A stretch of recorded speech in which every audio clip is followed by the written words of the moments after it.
اعوذ باللہ السمیع العلیم من الشیطان اللعین الرجیم بسم اللہ الرحمن الرحیم الحمد للہ رب العالمین والصلاة والسلام علی اشرف الانبیاء والمرسلین وخاتم النبیین ابی القاسم محمد اللہم صلی اللہ محمد وآل محمد وعلی اہل بیتہ طیبین الطاہرین المعصومین ولعنۃ اللہ علی اعدائہم اجمعین اما بعد فقد قال سبحانہ تبارک تعالی فی قرآن مجید والفرقان الحمید وهو اصدق الصادقین وقولہ الحق بسم اللہ الرحمن الرحیم وکل شیء احصیناہ فی امام مبین۔ حضرات، آج 4 شعبان المعظم، روز ولادت باسعادت باب الحوائج، تمنا علی حضرت عباس علیہ السلام، آپ سب کو مبارک ہو۔ آج میں نے اس مبارک موقع پر جس آیت کریمہ کا انتخاب کیا ہے وہ سورہ یاسین، جسے قرآن کا دل کہا گیا ہے، اس کی 12ویں آیت کریمہ کا ایک ٹکڑا ہے جس میں ارشاد ہو رہا ہے کہ وَكُلَّ شَيْءٍ أَحْصَيْنَاهُ فِي إِمَامٍ مُبِينٍ، اور ہم نے ہر شے کا احاطہ امام مبین میں کر دیا ہے۔ کُلَّ شَيْءٍ، ہر شے، فی امام مبین، روشن پیشوا۔ یہ کون احاطہ کر رہا ہے؟ وَهُوَ عَلَى كُلِّ شَيْءٍ قدیر، جو ہر شے پر قادر ہے۔ تو لہٰذا کسی کو اس میں شک و شبے کی گنجائش نہیں ہے کہ یہ کون ہے کہ جس میں کائنات کی تمام چیز کا احاطہ کیا گیا؟ امام مبین۔ اب یہ امام مبین میں نام نہیں لیا گیا، امام مبین کہا گیا۔ اس سلسلے میں بہت سے لوگوں کو شک و شبہ پیدا کرنے کا موقع ملا اسی وقت جب پیغمبر پر یہ آیت نازل ہوئی ہے۔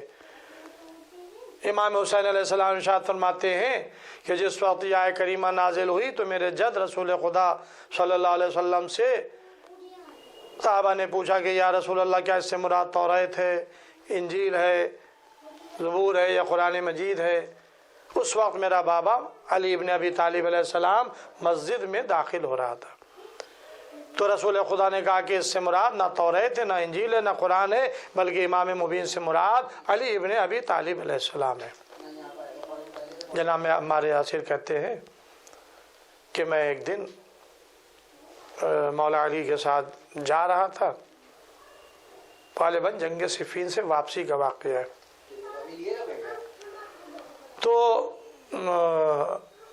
ایک وادی نمل سے گزر ہوا، چوٹیوں کی وادی سے۔ انہوں نے کہا کہ بابرکت وہ ذات جو ان چوٹیوں کی تعداد کو جانتا ہے۔ مولا نے کہا کہ یہ نہ کہے، بلکہ یہ کہے کہ بابرکت وہ ذات جس نے ان چوٹیوں کو خلق کیا ہے۔ تو کہا کہ مولا، کیا آپ ان چوٹیوں کی تعداد سے واقف ہیں؟ کہا کہ ہاں، میں ان چوٹیوں کی تعداد سے بھی واقف ہوں اور اس سے بھی واقف ہوں کہ اس میں کتنے نر ہیں اور کتنی مادہ ہیں۔ اور کیا تم نے قرآن کی آیت نہیں پڑھی وَكُلَّ شَيْءٍ أَحْصَيْنَاهُ فِي إِمَامٍ مُبِينٍ؟ ہم نے ہر شے کا احاطہ روشن پیشوا میں کر دیا ہے۔ یہ امام مبین سے مراد میری ذات ہے۔ خود مولا کائنات نے بھی اس آیت کریمہ کی تفسیر فرمائی۔ تو ذات علی ابن ابی طالب علیہ السلام وہ ہے کہ جو کائنات کی ہر چیز کا علم رکھتی ہے، ہر شے کا احاطہ خداوند عالم نے ذات امیر المومنین میں فرما دیا۔ اسی لیے مولا کائنات جب کوفے کے منبر پر تشریف لے جاتے تھے تو آپ نے ایک دفعہ نہیں 12 کہا سلونی سلونی قبل ان تفردونی، پوچھ لو مجھ سے جو چاہے پوچھنا ہو، چاہے زمین کی باتوں کو پوچھو، چاہے آسمان کی باتوں کو پوچھو، میں زمین سے زیادہ آسمان کے راستوں سے واقف ہوں۔ میرے سینے میں کاسا علم ہے، رسول نے مجھے علم اس طرح سے بھرایا ہے جیسے ایک زائر اپنے بچے کو دانا بھراتا ہے۔ میں مولا کائنات علی ابن ابی طالب علیہ السلام کی عظمت ہے۔ مولا کائنات نے خواہش کی، تمنا کی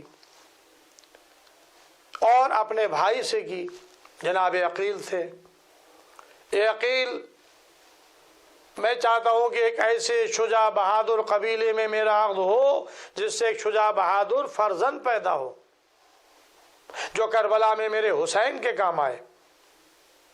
تو اب یہاں پر سوال یہ پیدا ہوتا ہے، کیا علی ابن ابی طالب علیہ السلام شجاع اور بہادر قبیلے سے واقف نہیں تھے جو جناب عقیل سے سوال کیا؟ نہیں، میرا عقیدہ یہ نہیں ہے، واقف تھے، اللہ کا دیا ہوا علم تھا۔ بلکہ جنگ صفین میں تو یہاں تک کہ ملتا ہے کہ جب مولا علی قتل کرتے تھے، تلوار چلتی تھی تو ان کی تکبیر کی آواز بلند ہوتی تھی۔ ایک مرتبہ مالک اشتر مولا علی کے قریب آ کر کہتے ہیں، یا علی بس ایک اور قتل کر دوں تو میں آپ کے برابر آ جاؤں گا، یعنی جتنے آپ نے قتل کیے ہیں میں نے بھی اتنے ہی قتل کیے، بس ایک اور قتل کر دوں۔ تو مولا نے کیا فرمایا، اے مالک تمہارے قتل کرنے میں اور میرے قتل کرنے میں فرق ہے، تو تمہارے سامنے جو آتا ہے تمہاری تلوار چلتی ہے، لیکن جب میں تلوار چلاتا ہوں تو یہ دیکھ کے چلاتا ہوں کہ اس کی نسل میں کوئی مومن تو پیدا ہونے والا نہیں ہے۔ تو عزیزوں، جس کی تلوار چلے تو یہ دیکھ کر چلے کہ اس کی نسل میں مومن تو پیدا ہونے والا نہیں ہے۔ تو کیا وہ علی اس سے واقف نہیں ہوگا کہ اس یہاں پر کون سا ایسا قبیلہ ہے جو شجاع بہادر قبیلہ؟ مولا علی سب جانتے تھے۔ وہ ایک الگ بات ہے کہ جناب عقیل علیہ السلام ماہر انصاب تھے، خاندانوں سے واقف تھے، اور انہوں نے بھائی کی فرمائش پر ایک قبیلے کا انتخاب بھی کیا، بنی کلاب، شجاع بہادر قبیلہ، اور مولا علی نے اس کی رد نہیں کی، اس کو مان لیا، تسلیم کر لیا، ایکسیپٹ کر لیا۔ لیکن یہ علی علیہ السلام نے عقیل سے پوچھا ہی کیوں تھا؟ خود کہہ دیتے کہ بنی کلاب کا قبیلہ شجاع بہادر قبیلہ ہے اور میرا پیغام فلا فلا جگہ فلا کے ساتھ بھیجا جائے۔ یہ علم امامت بتانا تھا۔ عقیل ماہر انصاب ضرور تھے لیکن مستقبل سے واقف نہیں تھے۔ علی مستقبل کے علم سے بھی واقف تھے، لہذا بتا دیا کہ میں یہ رشتہ اس لیے کر رہا ہوں تاکہ آنے والے وقت میں، دور میں، ایک میرا شجاع بہادر بیٹا میرے حسین کے کام آئے۔ یہ مقصد جناب عقیل کو دینا تھا، پیغام دینا تھا، اشارہ تھا۔ اے عقیل، اگر میں کربلا کے لیے ایک شجاع بہادر فرزند کی تمنا کر رہا ہوں اور کربلا کے لیے ذخیرہ کر رہا ہوں تو اے عقیل تم پیچھے نہ رہ جانا، تم میرے بھائی ہو اور بھائی کا حق یہی ہے کہ اس کو آگاہ کر دے۔ تو اس کا نتیجہ کیا ہوا کہ اگر کربلا کے میدان میں عباس جیسا شجاع بہادر علی کا جانشین نیابت کر رہا تھا تو دوسری طرف جناب عقیل کے بیٹے جناب مسلم بن عقیل مقدمہ کربلا بنے ہوئے تھے، جنہیں امام حسین علیہ السلام نے اپنا سفیر، اپنا نائب بنا کر کوفے روانہ کیا تھا۔ یہ تھا مقصد امام علی علیہ السلام کا جناب عقیل سے کہنے کا کہ بھیا عقیل، میں ایک ایسے شجاع بہادر قبیلے خاندان میں عقد کرنا چاہتا ہوں جس سے میرا ایک شجاع بہادر فرزند پیدا ہو جو کربلا میں میرے حسین کے کام آئے۔ علی علیہ السلام کا پیغام گیا بنی فاطمہ کلابیہ کے ساتھ، عقد ہوا مولا علی کا۔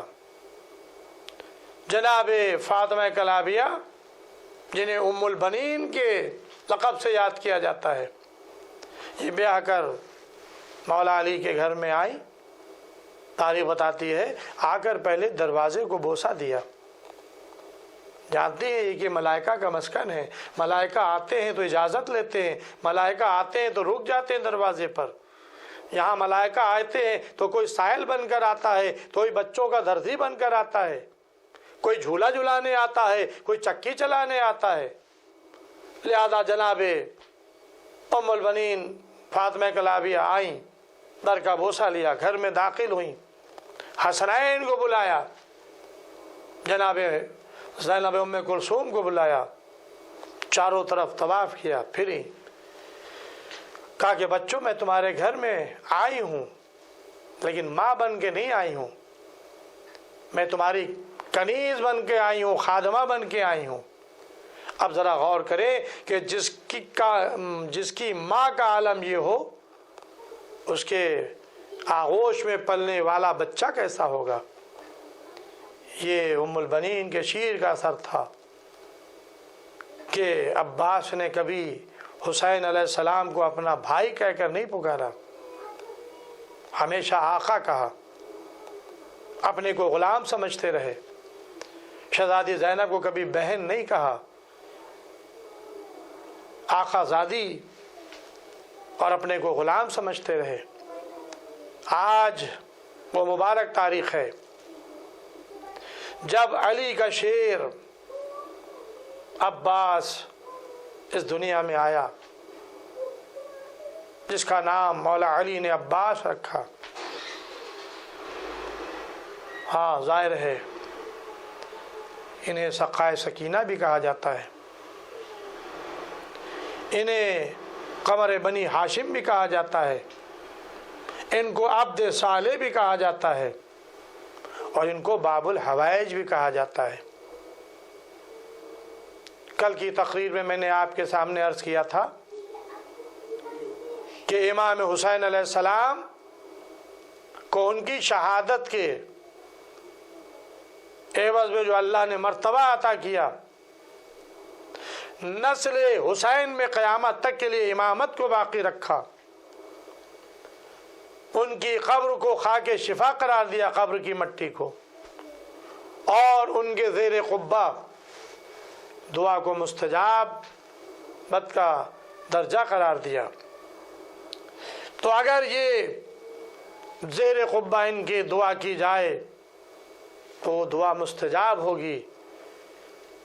تو آج ہمارے سامنے عباس کا روضہ بھی ہے، قمر بنی ہاشم کا روضہ بھی ہے، یہ باب الحوائج ہیں۔